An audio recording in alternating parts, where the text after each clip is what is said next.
A vaga espera por vocês. Começou. Boa noite, gente. Tudo bem com vocês? Mais um dia, né, do nosso curso.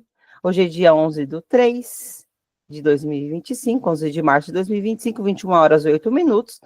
A gente vai continuar os nossos estudos, né, com o documento institucional Conhecer para Proteger, enfrentando a violência contra bebês, crianças e adolescentes. Ontem nós paramos no slide 19, né?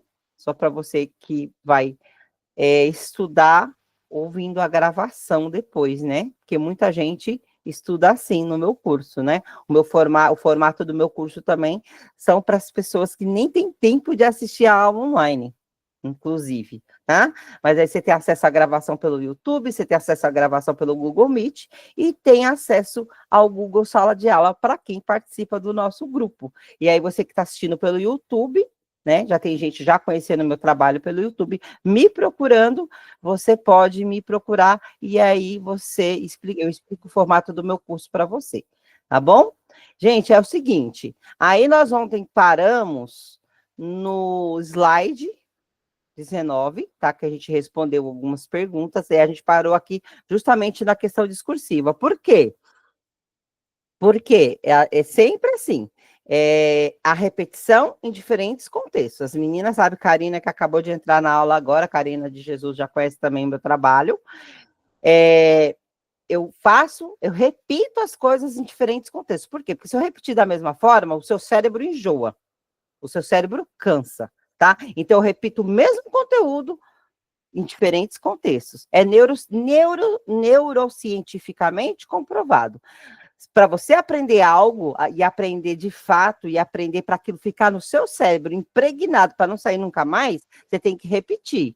Só que para você não enjoar, para você não cansar, você repete e engana seu cérebro e repete em diferentes contextos, tá? Então a gente vai pegar o mesmo conteúdo hoje e eu trouxe aqui uma discursiva em cima do conhecer para proteger as nossas crianças e bebês, que a gente estava falando sobre violências que as crianças sofrem, né?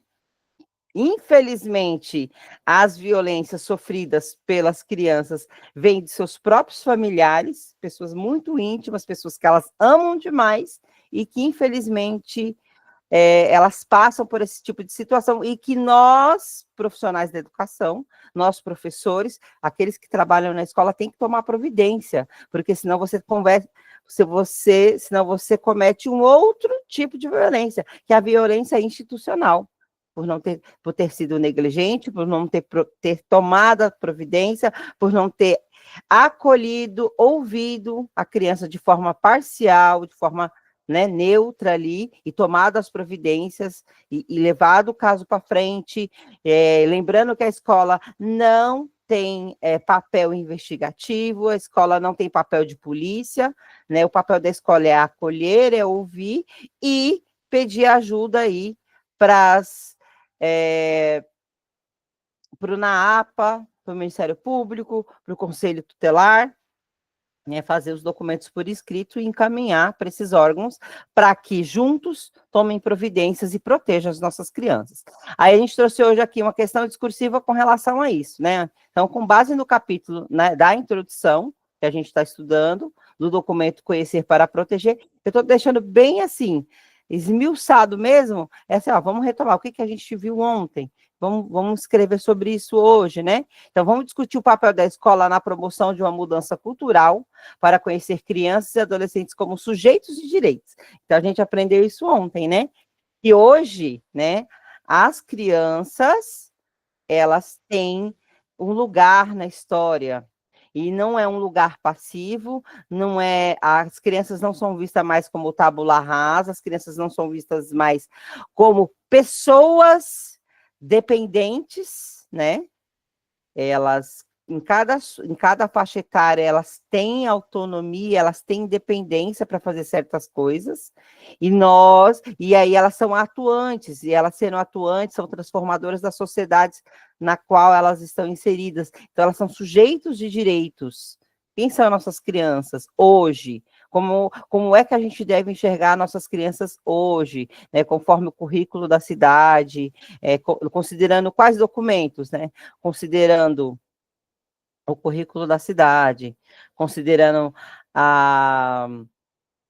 né, todos os documentos institucionais da prefeitura, né, e inclusive os autores citados por esses documentos, a gente tem que ver a criança pela perspectiva da ação, elas são ativas, elas são produtoras e coprodutoras de culturas infantis, elas, elas participam da sociedade, elas transformam o meio na qual elas estão inseridas, então, elas e devem ser ouvidas, devem ser respeitadas, tá bom? Então, vamos lá, sendo sujeito de direitos, né, como os educadores podem contribuir para essa mudança, considerando o currículo da cidade e as práticas cotidianas. Quando eu falo currículo da cidade, gente, qualquer currículo da cidade, ele tem uma base sólida e única.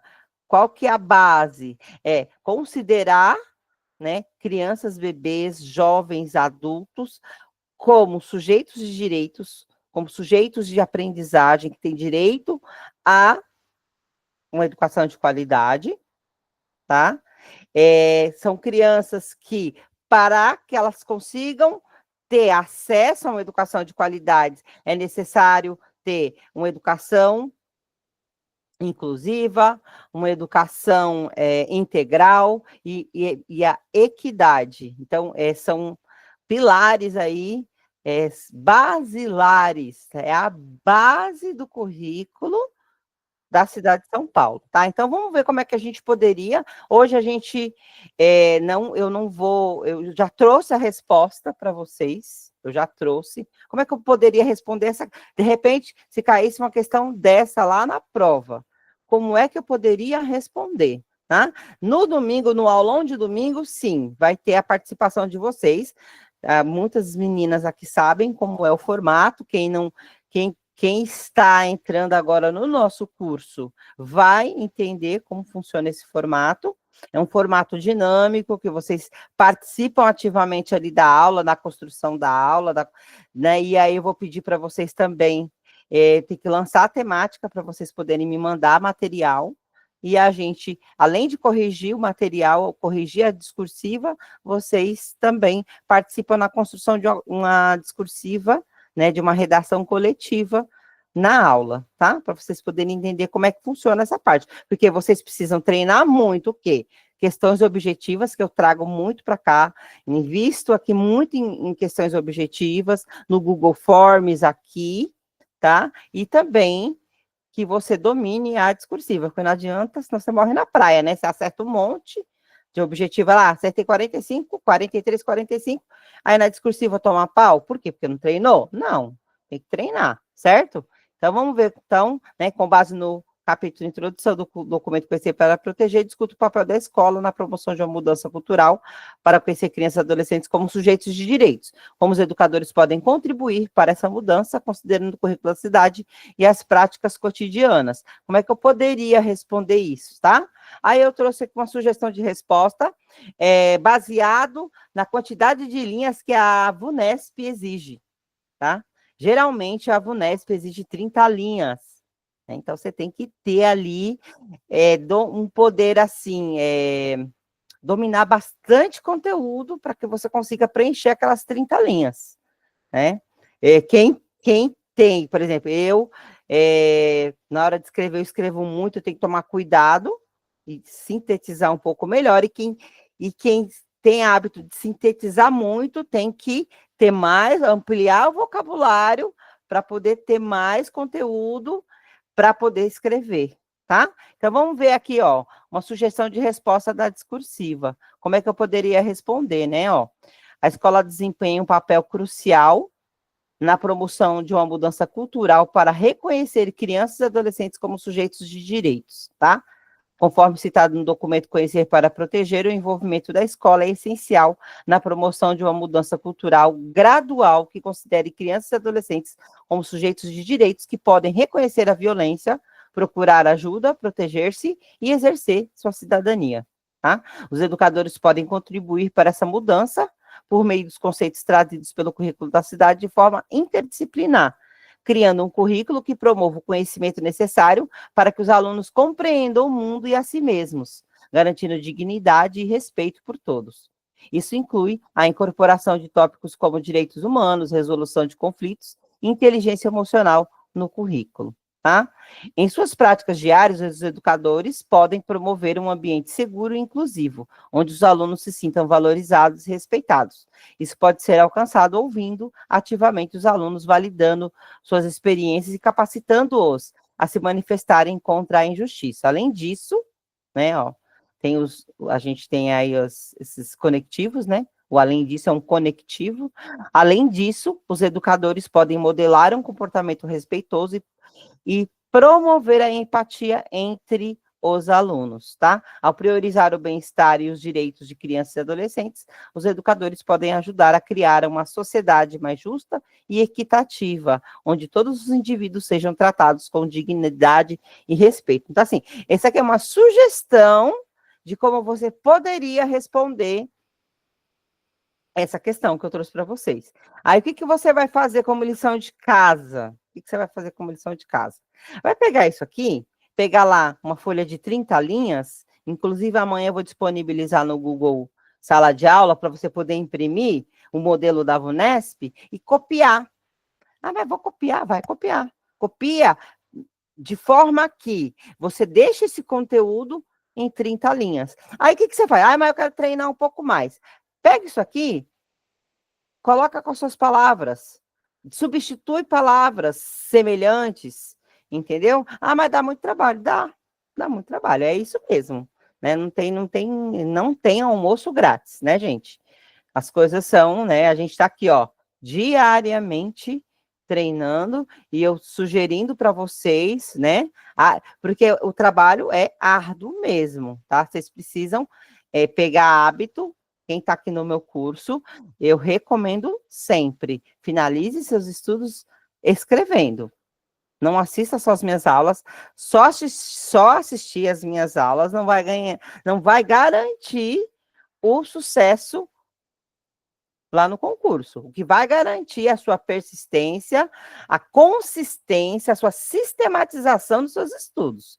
Isso sim vai garantir o sucesso lá no dia da prova. Então, assista a minha aula, reveja, escreva, copie, tá? Responda as questões do Google Forms, as questões que eu trago aqui nos slides, copie a questão, copie a resposta. Dá muito trabalho, dá muito trabalho.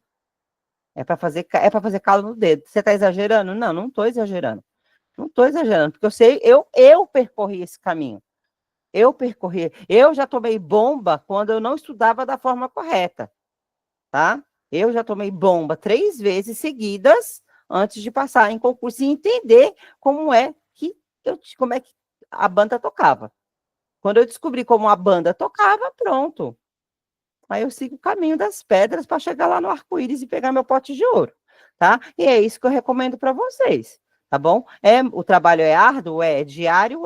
É chato? É enfadonho?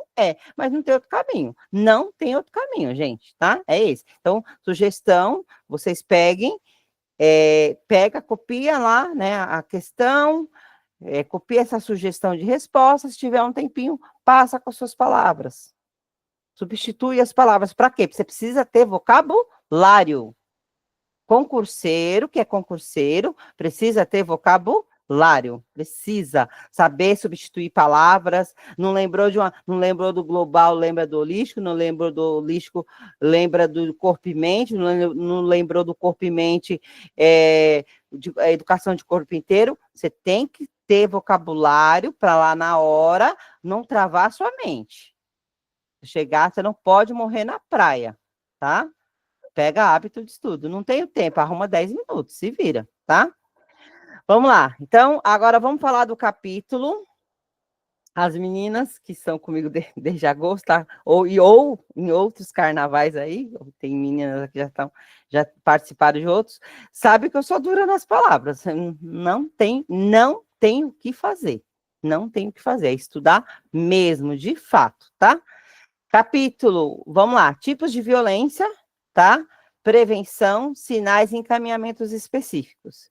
Então, vamos falar um pouco agora de violência física, né? Se você lá na escola observar, deixa eu só pegar aqui não sei se vai descarregar, deixa eu ver quanto tempo falta aqui. Qualquer coisa, eu corro ali e pego o carregador, porque eu esqueci de trazer, mas tá aqui na mesa, tá? Tá gravando no YouTube, depois quem assiste acha engraçado, viu? Que é um Big Brother Brasil mesmo, tá? Violência física, né? Então, se você perceber lá na sala de aula, seja esse documento, gente, é para rede. Ele serve para educação infantil, serve para o ensino fundamental, serve para o ensino médio, tá? Essas providências, elas servem para todas as etapas da educação básicas atendidas pela prefeitura do município de São Paulo, tá? Então, a violência física é ofensa à integridade corporal, tá? Então, eu trouxe aí um trecho lá do próprio texto que eu falo, que eu trabalho em cima do texto, tá? Por quê? Porque lá na prova eles pegam em cima do texto, tá? A violência física é entendida como a ação infligida ao bebê, à criança ou ao adolescente que ofenda a sua integridade ou saúde corporal ou que lhe cause sofrimento físico, tá? Aí as palavras-chave aqui: agressão, força física, marcas no corpo, acidentes domésticos, mudanças de comportamento, tá? Então, você vai, a partir aí da sua experiência em sala de aula, observar, né? A criança tem, gente, sinais no corpo, né? Criança que sofre violência física, de apanhar mesmo, né? De apanhar em casa, dos pais, marcas no corpo, você vai observar. Você pode causar estranheza, muito acidente doméstico com recorrência, né? Você observar o que está acontecendo, a mudança de comportamento da criança, de repente, era calma, tranquila, começou a ficar violenta, agitada, né? Então, nós, enquanto educadores, lá na sala de aula, a gente precisa observar tudo isso, tá? Aí, vamos lá, violência química. A violência química, a administração de substâncias nocivas. A violência química consiste na administração para o bebê, a criança ou adolescente, por parte do responsável legal ou não, de substâncias psicoativas ou medicamentosas, com o intuito de dominar, subjugar, inibir, conter, controlar, menosprezar ou ainda trazer para a vítima a culpa.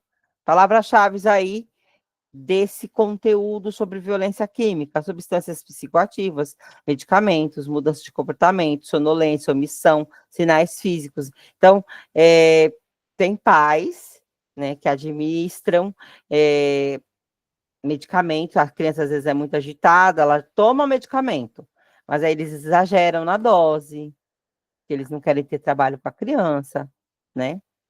Então, essa administração dos medicamentos, isso causa uma mudança de comportamento. De repente, uma criança que brincava muito, se envolvia nas atividades, começa a ficar sonolenta, começa a ficar apática, né? Começa a não verbalizar as coisas. Então, você tem que observar aí com relação a isso, tá? De observar a criança que não se toma providência com relação à saúde da criança que sai né? Quem trabalha em creche aí, trabalha em seis, sabe? A criança sai, né? 40 graus de febre, liga para os pais, vem buscar, né? E no outro dia a criança está lá. Eles enfiam medicamento na criança, de pirona ou qualquer outra coisa, e a criança está lá de novo, né? Então, assim, a gente ficar sempre atento com relação a isso, tá? Violência psicológica, tá? Dano ao desenvolvimento emocional. Então, a violência psicológica consiste em qualquer conduta que envolva discriminação, depreciação ou desrespeito em relação ao bebê, a criança ou adolescente, mediante ameaça, constrangimento, humilhação, manipulação, isolamento, agressão verbal e xingamento, ridicularização, indiferença, exploração ou intimidação sistêmica, bullying, né, que possa comprometer seu desenvolvimento psíquico ou emocional, tá? Então, palavras-chave aí desse conteúdo: discriminação, humilhação, ameaça, isolamento, agressão verbal, bullying, condutas autodestrutivas, né? Crianças que começam a se machucar, né? Não sei se já presenciaram. Eu já tive, já dei aula para adolescente, uns 10 anos da minha vida, eu dei aula para adolescente. Deixa eu ver, foi 10? 10 não, foi 15 no total que eu acumulei, né? 15 anos eu dei aula para português, inglês, fui Fundi 1, né? Dei aula no ensino médio, enfim. A criança, o adolescente começa a sofrer violência em casa, psicológica, ele começa a se, não tem como se defender, né? E começa a se cortar, começa a se automutilar, né? Então, são as condutas autodestrutivas. E aí a escola tem que, mediante esse tipo de ação, né, que a família faz com a criança, com o adolescente, a gente tem que tomar providência. A escola precisa tomar providência. A gente vai falar sobre isso, tá? Violência sexual. Então, a gente está falando dos tipos de violência, tá? Os tipos de violência. Violência sexual, indução ou coerção a atos libidinosos.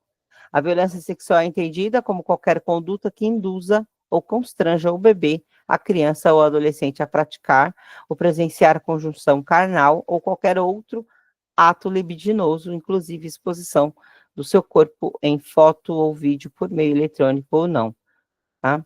Palavras-chave: abuso sexual, exploração sexual, comercial, tráfico de pessoas, perda de apetite, pesadelos, afastamento dos amigos. Eu tenho aí 24 anos de estrada, posso garantir que eu já vi muita coisa, viu, gente? É de arrepiar o cabelo.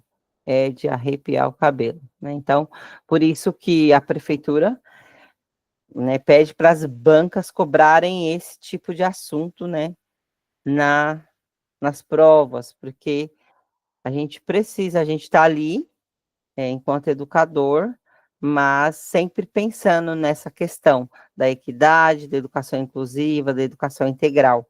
Que a criança, para ela ter seus direitos de aprendizagem garantidos, qualidade na educação, ela precisa estar bem, psicologicamente, fisicamente, né? Ela precisa estar bem.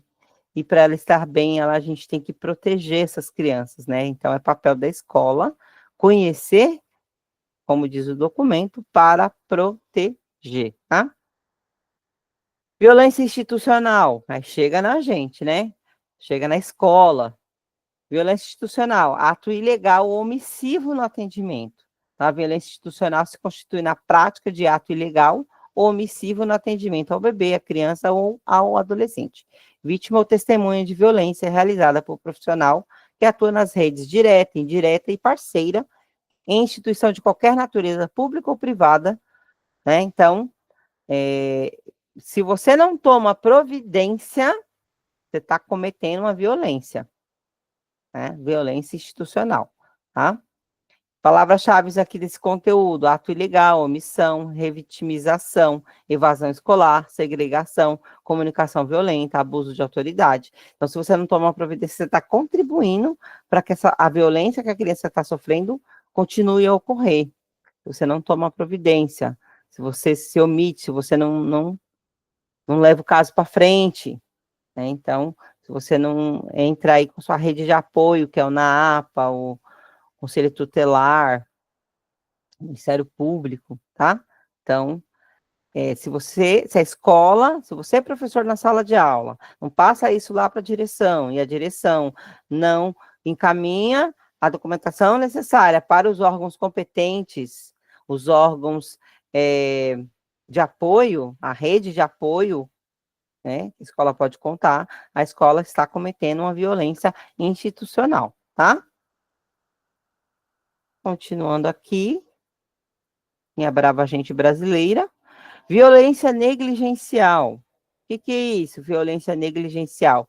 Falha reincidente no cuidado, tá? A violência negligencial, ela é entendida como as reiteradas falhas de pais ou responsáveis em prover as necessidades físicas de saúde, educacionais, higiênicas de bebês, crianças e adolescentes, e ou de não supervisionar as atividades destes, a fim de prevenir riscos, caracterizando o descuido e a falta de proteção, tá? Palavra-chave, falhas no cuidado, necessidades básicas, saúde, educação, higiene, falta de supervisão, mau cheiro, machucados, não cuidados. Então, quem de vocês aí já passa aqui trabalha em SEI, principalmente, até em MEF também eu já vi. Isso aí eu já vi até lá no ensino médio também, inclusive. Inclusive. Você vai lá, você troca a criança, né? Troca a fraldinha, né? Coloca uma roupa limpinha, né? A mãe, de repente, mandou ou não mandou na mochila. Você acaba pegando ali. A gente acaba levando doação para salas, né?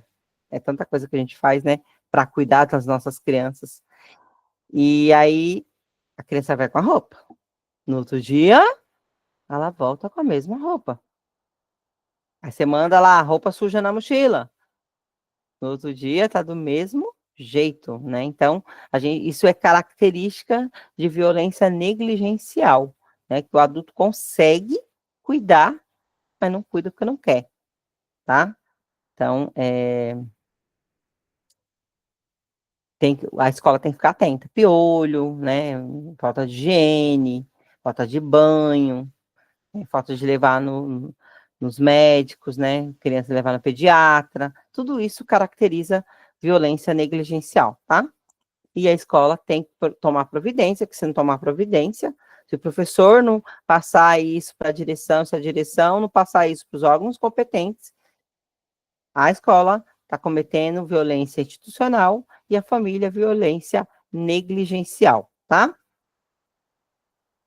Pessoal, se tiver dúvidas, como eu falo para vocês, é 1 horinha, a gente não pode perder tempo, vocês sabem que eu não fico enrolando, né? É conteúdo em cima de conteúdo, manda aqui no chat, tá?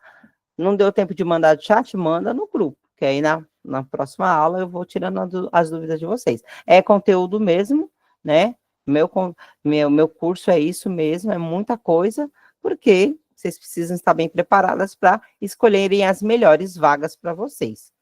Violência estrutural. Violência estrutural, restrição ao acesso a direitos básicos.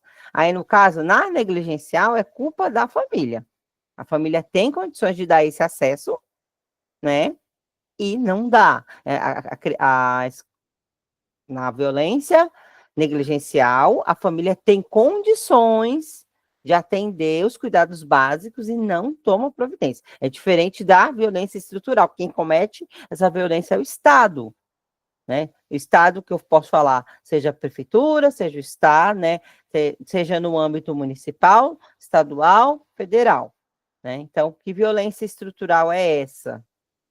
Eu acho que minha bateria, gente, tá desligando aqui. 30 segundinhos eu vou aqui. Eu vou pegar o cabinho só para ligar, tá? Para não desligar o computador e a gente ficar sem a aula. Só um momento.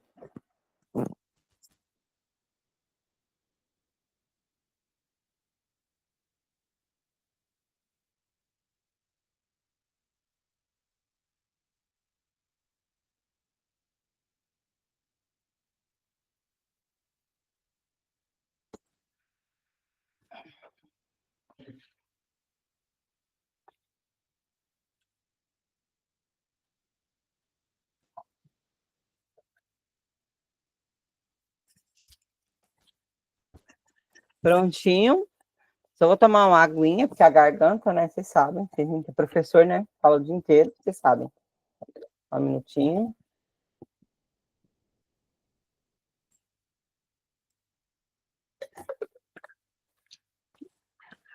Então, é assim. Aí a gravação fica super. Depois você vai assistir a gravação, fica muito engraçado. Vocês param, assim. E no domingo, então? É muito engraçado, que a gente vai falando, vai conversando, mas é assim mesmo, tá? No começo, para mim, era difícil, agora eu já até acostumei com isso. Aí, o que que acontece? Na estrutural, quem não dá condição é o Estado, né? Então, vamos ver aqui, ó. A violência estrutural, é entendida como a restrição do acesso aos direitos básicos decorrentes da estrutura do sistemas econômico, social e político, tornando a vítima dessa violência mais vulnerável ao sofrimento e à morte. Tá? Palavra-chave: restrição de direitos, sistemas econômicos, sociais e políticos, vulnerabilidade, falta de acesso, moradia em ações em áreas de risco, higiene inadequada. Então, assim, por exemplo, eu fui coordenadora da minha escola durante 6 meses, né? Aí eu tive a experiência de ter que visitar a casa de algumas crianças.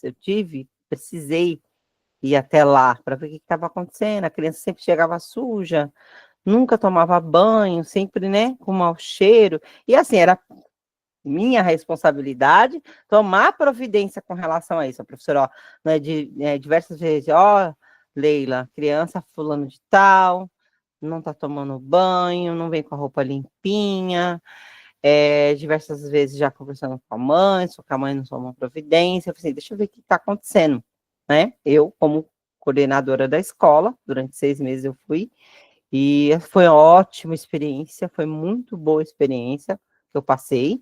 Fui até a casa da criança. Chegando lá, que casa que essa criança tinha, né? Era uma invasão, né? Que a gente chama de ocupação. Só que essa criança, a família da criança não tinha estrutura nenhuma, era um barraco de lona, chão batido de barro, sem água, sem luz, sem nada. Era essa criança que eu tinha. Aí eu entendi por que essa criança não chegava limpinha e cheirosa na escola, né? Então, isso aí é uma violência estrutural, né? Aí foge ali da responsabilidade dos pais, né? Não pode caracterizar como negligencial, né? Porque, né, a mãe, inclusive a mãe, né, nessa época que eu cuidei dessa criança, tinha problemas mentais, né? Ela tinha um parceiro, o parceiro ainda, né, tentava apoiar ali do jeito que ele podia também. Eu via também as condições do parceiro também difíceis, né? Então, era o meu papel enquanto instituição tomar providência. O que eu fiz? Fui atrás dos órgãos competentes, né? Para providenciar dignidade para essa família, para que essa família pudesse atender essa criança. Então, eu, enquanto Estado, né? Porque se você é professor da rede pública, se você é gestor da rede pública, você representa o Estado. Você tem que tomar providência, né? Você representa o Estado. Então, você não pode olhar aquilo e fechar os olhos, né? Então, aí eu fui atrás dos órgãos competentes, né? Conversar, mandar papelada para que a gente pudesse ajudar aquela família e aquela criança fosse assistida da forma adequada, tá? Então, esse documento ele é muito importante, é certeza, mas isso é absoluta certeza que esse documento vai cair lá na sua prova, vai cair uma questão, e eu já falei para vocês, as meninas que estão me acompanhando há mais tempo, que o meu coração, as meninas sabem, ó, a última vez eu acertei na redação o tema, né, que é educação sobre a educação alimentar, né, normativa sobre educação alimentar e nutricional, né, eu dei a aula, conteúdo assim massivo, conteúdo ali bem pesado e caiu. E assim, eu tenho para mim que um dos temas para a próxima discursiva sobre essa questão de vulnerabilidade educacional, sobre essa questão das diversas violências, entendeu? Sobre a questão da busca ativa, que é um documento que a gente vai estudar também, que está muito em voga agora, está muito, muito, muito, muito, porque fazer de tudo para que essa criança permaneça na escola, de tudo. Então, para que essa criança permaneça na escola, você precisa garantir acesso, permanência, equidade, educação integral, inclusiva, proteção contra as diversas violências, que é o que a gente está estudando, né? protegê-la das diversas vulnerabilidades, sejam elas essas violências, sejam elas na questão de preconceitos, os diversos preconceitos contra a raça, cor, etnia, cultura. Então, assim, eu tenho para mim que vai vir muito forte essa questão da vulnerabilidade educacional, essa questão das violências, a busca ativa, a gente vai estudar esses documentos aí. Leila, uma vez só, não, a gente vai retomar, vai retomar, vai retomar e repetir, tá Ô, bom? Quem Leila, tiver dúvida, pode falar. Oi, Rafaela, pode eu, falar. pelo que eu acompanho também, pode ser que eles falem bastante de planos de metas, né, ou não? Desse novo Sim. projeto aí, São Paulo Integral, essas coisas, né? Ah, sim, sim. A gente, inclusive, né, a gente já estudou Plano Municipal de Educação, Plano Nacional de Matriz, né, de Educação, aprendizagem também. isso, É isso que eu ia matriz, te sim. perguntar. Sim. Isso. Nós já estudamos, Rafaela, como a gente está desde agosto, tudo isso aí que você falou, nós já estudamos. Só que Hum, como tem gente nova entrando, a gente vai retomar tudo de novo, porque dá tempo. Né? O edital nem saiu ainda. sim, Né? sim. Então, o que eu estou fazendo? Como essa galerinha que entrou agora está entrando tipo na reta final do curso, eu vou retomar o curso tudo novamente, Ah, tá, legal. tá? Então, fiquem despreocupadas. Aquilo que vocês perderam, eu vou remasterizar, vou Uhum. recompactar e trazer à tona para vocês novamente, tá? E Não, aí, mas é mais mais uma estrutura, questão que acho que pode cair, né? Sobre essas coisas aí sim, de meta, metas. até porque está tendo a mudança, né? A É, transição do decênio, né? 2014, 2024, que foi prorrogado por mais um ano, né? A galerinha aí dos 6 meses já sabe que foi prorrogado até dezembro de 2025, que a gente não se preocupem, a gente vai retomar isso, e aí a gente estuda quais são as próximas metas para os próximos decênios. Então, se você tem o decênio, né? O plano nacional de educação, que tem duração de 10 anos, você também tem o plano municipal de educação, que também tem duração de 10 anos, porque é uma hierarquia aí que você segue. Então, quando eu falo assim, Rafaela, as próximas propostas de redação no concurso, é porque assim, como eu estou na rede, acho que muitas de vocês estão também, quem é contrato faz projeto, faz o PEA, né? Muita gente trabalha aqui no SEI, contratado, trabalha na EMF, trabalha na EMEI. Quem é do Estado, muitos dos documentos nacionais você já tem conhecimento, na prefeitura, a gente tem, né, os PEAs, que a gente acaba estudando esses documentos. Está muito forte a questão, por exemplo, da questão das violências, se observar, está muito forte sobre a questão da busca ativa, muito, muito, muito forte. Está se batendo na tecla que a criança, por que a criança não vai? Gente, eu estou vendo, meu filho é da prefeitura, meu filho é da rede pública, né? E assim, deu 3 dias, não vem para a escola, o que está acontecendo? Se alguma coisa com o César, ele está doente? É ali em cima, ó, a escola fez esse ano reunião, falou assim, ó, a gente não vai aceitar falta se não tiver o comprovante médico, não vai aceitar. Então, assim, a questão da busca ativa está pesado na rede. A cobrança está ali em cima. Então, quando está a cobrança muito ali, pode ter certeza que isso é cobrado lá na prova, tá? Então, fiquem tranquilos. O que a gente vai fazer agora, né? Que eu gosto bastante. Ó, eu vou marcar aqui. Vocês sabem que eu não perco um minuto, né? Vocês sabem que eu não perco um minuto. A minha telona aqui, ela apagou. Mas tem a minha telinha aqui, voltou. É que eu comprei uma tela aqui, ó, que aí, mesmo de óculos, tem hora que eu não enxergo direito, tá? Aí eu bato o olho aqui, bato o olho lá, né? Quando eu não tô enxergando direito aqui, eu olho para lá. Às vezes vocês vão ver na gravação eu olhando para cima, assim. Mas é por causa da telona que tá aqui na minha frente, tá? Vou parar aqui, ó, no slide 28 e a gente vai responder algumas perguntas, porque eu gosto bastante. Eu sou conteudista mesmo, mas não uma conteudista tradicional.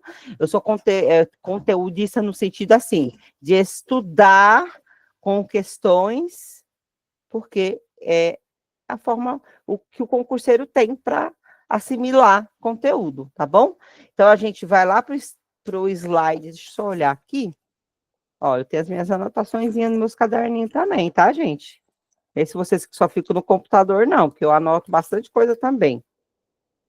Slide 43. Vamos responder umas perguntinhas até dar o horário, tá? Até dar 10 horas. E a gente, para quê? Para fixar conteúdo mesmo, né? Para no dia da prova, tem prova aqui das meninas, tem gente aqui que prestaram outros concursos, outras provas, e que muito do conteúdo que vocês estudaram aqui caíram nas provas. Tem gente aqui que arrumou emprego, né? Não sei se a nossa amiga está aqui, a Caroline, com o conteúdo que ela viu aqui. Ela foi a única lá da entrevista que acertou falar sobre o currículo da cidade, né, que dominava o conteúdo com relação ao currículo. Então, inclusive, esse conteúdo também serve para você passar nas entrevistas dos 6 conveniados, tá? É cobrado isso aqui tudo, viu? Nas provinhas que eles fazem. Então, tá, eu parei no slide 28, vou marcar aqui, slide 20, hoje é dia 11/3, slide 28. Só para aí amanhã a gente retomar. E aí a gente vai agora para a questão lá no slide 43, vamos responder umas questões, que eu gosto da minha aula dinâmica, né? Vocês não ficarem com sono, eu sei que não é fácil, tá? Então, acho que não. Slide 43, deixa eu ver aqui o negócio, peraí. O 43 é o gabarito, tá? Estudando com questões, começa a partir do slide 32, tá? E esses slides eu transformo em Google Forms, eu jogo para o Google Forms, é o mesmo questionário. Eu jogo para o Google Forms, que eu estou devendo material dessa aula, vou jogar lá no Google Sala de Aula para quê? Jogo lá no grupo, jogo lá no Google Sala de Aula para quê? Tem 10 minutinhos, está na fila do banco, você está viajando, está lá respondendo. Não tem desculpa de falar que não tem tempo para estudar, tá? Não tem desculpa. Vamos lá. Aí, aqui, ó. Questão 1, vamos responder aqui, tá bom? Ó, em uma unidade de educação infantil, um professor identifica que um aluno apresenta hematomas, né? Vou até corrigir aqui, né? Aluno, né? Criança. Gente, uma criança. Educação infantil, a gente não chama as crianças de aluno, né? A gente chama de criança. Uma criança apresenta hematomas recorrentes e inexplicáveis. De acordo com o documento Conhecer para Proteger, essa situação pode indicar A, violência negligencial, caracterizada pela falta de cuidado com a higiene do aluno? Sim ou não? Manda aí no chat, sim ou não? Tá errado ou tá certo? Essa A. Cadê a participação? Sim? Tá? Certo? Ele tem vários hematomas. Ah, tá errado, né? Tá errado. B, violência física, que envolve ações que ofendem a integridade corporal e causam sofrimento físico, né? Então, se você vê uma criança, certo? Beleza. Fechou, meninas. Questão 1, letra B. É violência, você vê que uma criança está apresentando diversos hematomas recorrentes e inexplicáveis, né? Você Sim, mas é porque aqui, ó, olha, tem que tomar cuidado, ó, violência negligencial, caracterizada pela falta de cuidado com a higiene do aluno. Aqui, a questão não está falando sobre higiene, está falando sobre hematoma, não está falando sobre higiene. Não está falando sobre banho, né, criança com pediculose, não, está falando de hematoma, tá bom? Aqui, ó, então, questão 1, letra B, certo? Aí, violência psicológica, né? Também afeto psicológico, né? Mas no caso, você está caracterizando o hematoma como o quê? Violência física. Violência química, não é, né? E violência estrutural, que também não é. Então, é a violência física. Então, questão 1, letra B, você que é concurseiro, que você vai fazer? No seu tempo, tem no domingo à tarde. Então, pegue no domingo à tarde, copie a questão, copie a resposta lá no seu caderno. Copie a questão de uma cor, copie a resposta de outra cor, invente, crie, mas estude, tá? Vamos lá. Questão 2, uma professora de ensino fundamental 1. Observa que a gente está, porque Fundamental 1, porque a gente está estudando para PEIF, professor de Educação Infantil e Ensino Fundamental 1. Observa que um aluno demonstra sonolência excessiva, irritabilidade e mudanças bruscas de comportamento. Ao investigar, descobre que o aluno está recebendo medicamentos controlados sem acompanhamento médico adequado. Então, essa situação configura o quê? Violência física, violência sexual, violência negligencial, violência química ou violência estrutural? Qual letrinha que vocês põem aí? 2, letra? Isso, química, né? Letra D. Questão 2, letra D. Tá? Para fixar conteúdo, tá, gente? Fixar conteúdo. Isso aqui é para a gente poder realmente entender o que é cada violência. Ó, questão 2, letra D. Vamos lá para o próximo. 3. Uma sala de aula do ensino fundamental. Um aluno é constantemente humilhado e ridicularizado pelos colegas, sofrendo isolamento e agressões verbais. Essa situação caracteriza o quê, gente? Violência física, sexual, institucional, psicológica ou negligencial?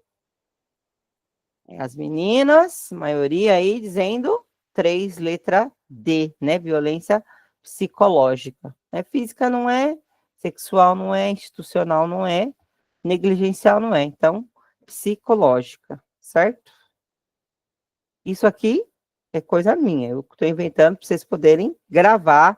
Porque assim, ó, o que eu quero do meu concurseiro? Eu quero que o meu concurso já faça assim, gente, documento, conhecer para proteger. Já vem o conteúdo na cabeça de vocês.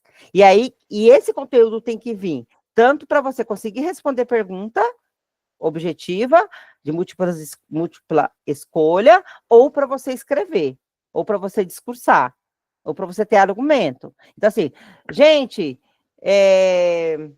currículo da cidade de educação infantil, tem que vir. Conceito de criança, conceito de infância, conceito de currículo, papel do professor, papel da escola.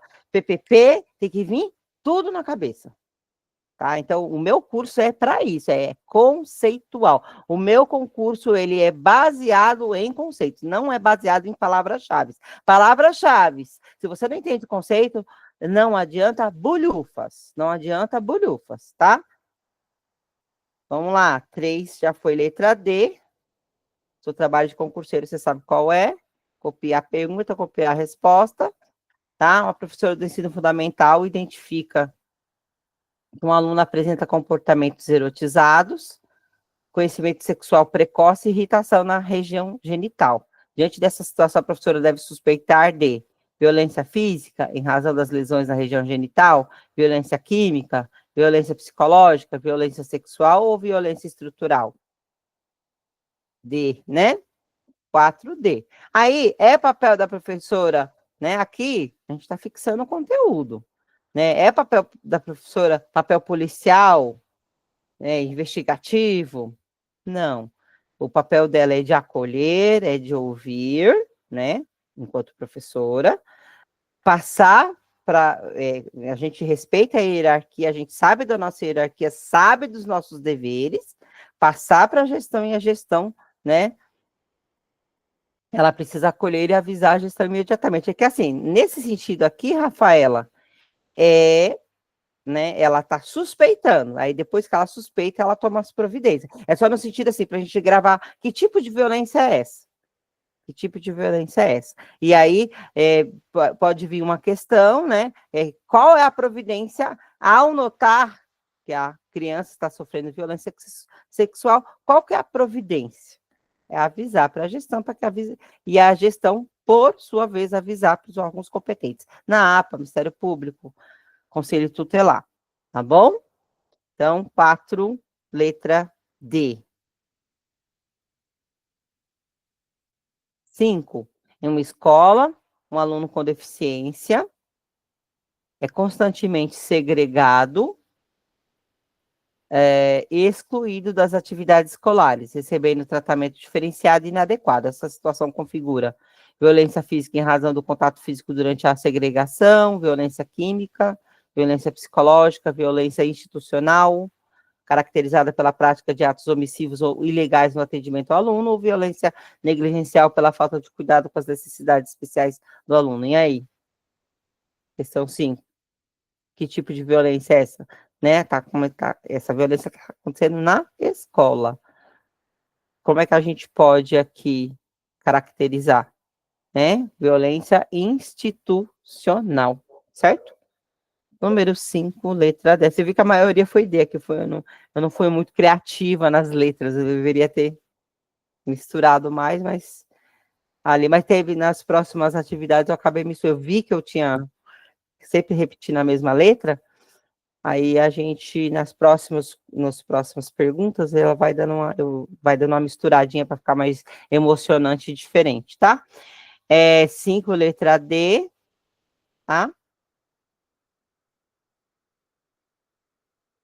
E vamos lá, vamos responder essa última pergunta e a gente finaliza a nossa aula de hoje. Quer ver como uma horinha, ó, passa e você estudou.